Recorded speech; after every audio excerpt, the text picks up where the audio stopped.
Iran के नौसेना commander Shahram Irani का बयान आया है। ट्रंप की नौसैनिक नाकेबंदी ईरान पर नहीं है। ट्रंप ने अपने दोस्तों पर नाकेबंदी लगाई है। यूएस की नौसैनिक नाकेबंदी समुद्री लूट की तरह है। और रजीम चेंज पर ईरानी दूतावास ने जारी किया है वीडियो में ट्रंप और नेतन्याहू का उड़ाया मजाक। 3 दिन में आप रजीम चेंज करने वाले थे। जिम्बाब्वे में ईरानी दूतावास ने जारी किया है वीडियो। और नाकेबंदी जारी रही तो हॉर्मुज खुला नहीं रहेगा। हॉर्मुज पर नियम जमीनी स्तर पर तय होंगे। कालीबाफ का ये बयान है। हॉर्मुज को लेकर कालीबाफ ने कहा है कि जो ग्राउंड रियलिटीज हैं उनको लेकर ही शर्तें तय होंगी, नियम तय होंगे। अभी हॉर्मुज में नाकेबंदी जारी रहेगी, ये खुला नहीं है।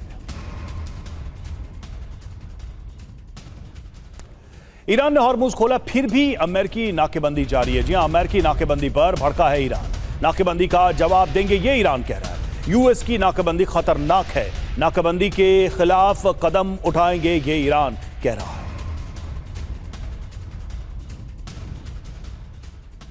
और ईरान ने शर्तों के साथ खोला हॉर्मुज। जी हां, बड़ी खबर यही है। जहाजों के लिए निर्धारित रूट तय किए गए। सैन्य जहाजों पर पाबंदी जारी रहेगी, ये ईरान की तरफ से कहा गया। हॉर्मुज स्ट्रेट पार करने के लिए ईरान की इजाजत अभी भी जरूरी। तो साफ है कि हॉर्मुज पर ईरान के तेवर बरकरार है। जहाजों से टोल वसूली जारी रहेगी, यह भी ईरान कह रहा है। दुश्मन देशों के जहाजों पर कंट्रोल रहेगा। हॉर्मुज स्ट्रेट से गुजरने के लिए इजाजत जरूरी, ये ईरान ने कहा।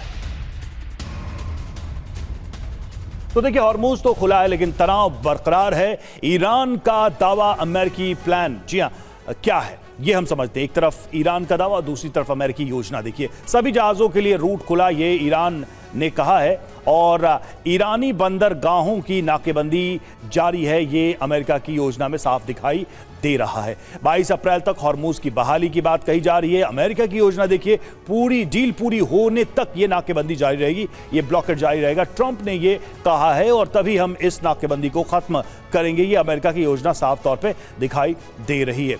ईरान की बात करें तो ईरान ने साफ तौर पे कहा है कि जमीनी जो शर्तें, जमीनी कंडीशन है, उसी के हिसाब से नियम बनाए जाएंगे। जहाज़ों के लिए ईरानी इजाज़त अभी भी ज़रूरी है। ओपन होने के बाद भी अमेरिका कह रहा है कि शर्तें पूरी होने तक ईरानी जहाज़ों पर हम शिकंजा बनाए रखेंगे।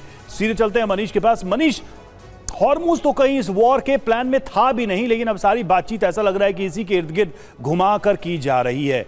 इजराइल के जो ऑब्जेक्टिव्स हैं वो टेबल पर कहाँ हैं? बातचीत का ये दूसरा राउंड है, इजराइल है कहाँ? इजराइल फर्स्ट की पॉलिसी ईरान लेके चल रहा है कि भैया इजराइल की कोई बात नहीं होगी, आप इजराइल में खड़े हैं।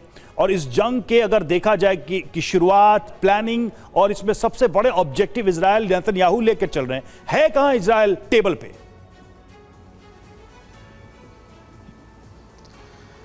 देखिए, इजराइल नहीं रहकर भी मौजूद है और ये बात ईरान खुद मान रहा है कि जिस वक्त इस्लामाबाद में बातचीत हो रही थी तब भी लगातार अमेरिकन डेलीगेशन प्रधानमंत्री नेतन्याहू के साथ बात कर रहे थे और इजराइल के दबाव में ही बातचीत होते होते ख़त्म हो गई थी। ये बात ईरान भी कह रहा है।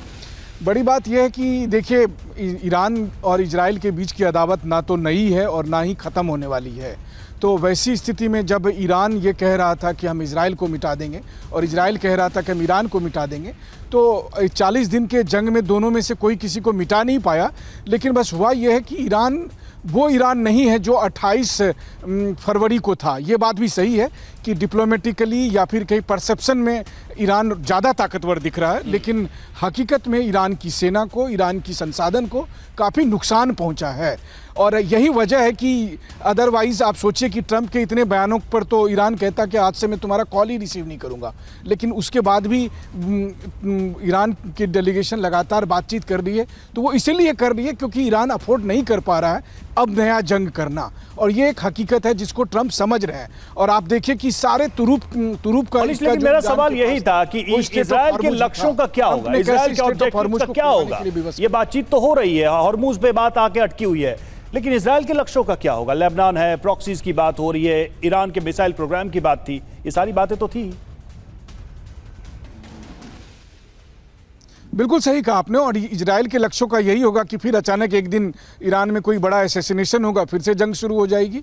अभी फिलहाल प्रधानमंत्री नेतन्याहू का कहना यह है कि हमने ईरान को बहुत कमज़ोर किया है, ईरान के प्रॉक्सीज लगभग में हमने ख़त्म कर दिए, हमास हिजबुल्लाह होती इन प्रॉक्सीज को ख़त्म कर दिया और ईरान को भी हमने काफ़ी नुकसान पहुँचाया, इतना नुकसान पहुँचाया कि अगले कई साल उसको फिर से संभलने में लगेंगे।